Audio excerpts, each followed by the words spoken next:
देखिए, इन सारी चीज़ों का मैंने पहले साथ ही कह दिया कि अगर ये हालात पैदा हुए हैं ये उनके मुख्यमंत्री के व्यवहार के कारण, विधायकों को नहीं मिलना, विधायकों से बात नहीं करना, उनको विश्वास में लेकर के काम नहीं करना, उनके विकास के कार्यों को रोके रखना, इन सारी चीज़ों के कारण तो नाराज़गी हुई है। और उसके बाद विधायक ही नहीं, विधायक के साथ साथ में अब स्थिति ये है आ गई है कि भाई उनके जो पार्टी के जो पदाधिकारी हैं कोषाध्यक्ष ने गंभीर आरोप लगाए और वो आरोप शायद रूप से नहीं लगा सकते और जिनके बारे में ये कहा कि ये चुनाव नहीं जीत सकते।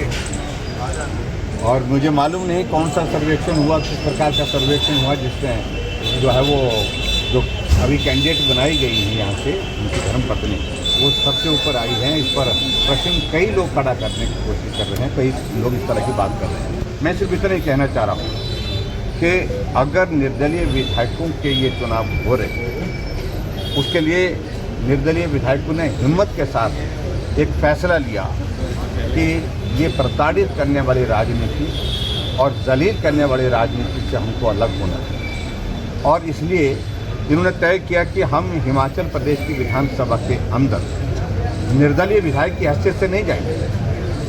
जिनको कभी भी प्रताड़ित किया जा रहा है, परेशान किया जा रहा है, हम जाएंगे तो भारतीय जनता पार्टी के विधायक के हैसियत से प्रवेश करेंगे। इसलिए उन्होंने फैसला किया है और मैं समझता हूँ कि ये बहुत सराहनीय फैसला है और हिम्मत का फैसला है। और देहरा के बारे में जो बात कह रहे हैं, देहरा के विकास को अगर गति दी है तो मैं कह सकता हूँ कि होशियार सिंह जी ने पिछले 5 वर्षों में भी काम किया है और आने वाले समय में भी काम करेंगे।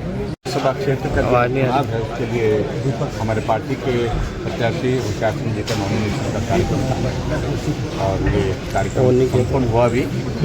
और मैं देख रहा था कि जिस प्रकार से जोश और जुनून के साथ पूरा देहरा विधानसभा क्षेत्र जो है उनके कार्यक्रम में आज जुटा हुआ था।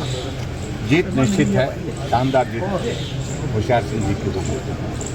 और ये चुनाव की जो नौबत आई है तो अगर इसके लिए अगर मुख्यमंत्री जो बार बार कह रहे हैं कि ये क्यों आई तो मुझे लगता है कि बेहतर तो वही इस बात को जानते हैं और दोषी अगर है इस सारी चीज़ के लिए तो स्वयं अपने आप को। ये चुनाव लोकसभा के चुनाव के साथ भी हो सकता था, जो 6 उपचुनाव हुए उसके साथ भी हो सकता था। जानबूझ करके ये चुनाव क्यों टालेगी? और आज जो करोड़ों रुपए का खर्चा इन चुनावों में होगा, ये 3 उपचुनाव जो हो रहे हैं, इसके लिए जिम्मेवार कौन?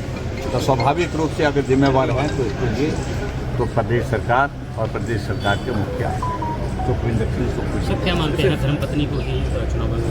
देखिए, मैं इस सारी चीज़ को लेकर के ये नहीं कहना चाह रहा हूँ, ये तो जनता तय करेगी। लेकिन एक बात तो तय है कि देहरा विधानसभा क्षेत्र का प्रतिनिधित्व होशियार सिंह जी ने बहुत बेहतर ढंग से किया और ये इतिहास का हिस्सा है कि लगातार 2 बार निर्दलीय विधायक चुन करके आना ये सहज रूप से कोई व्यक्ति नहीं कर सकता है।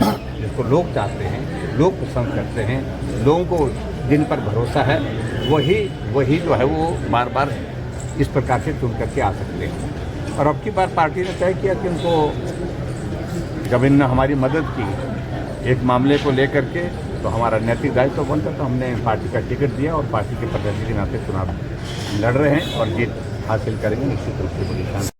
देखिए, इन सारी चीज़ों का मैंने पहले साथ ही कह दिया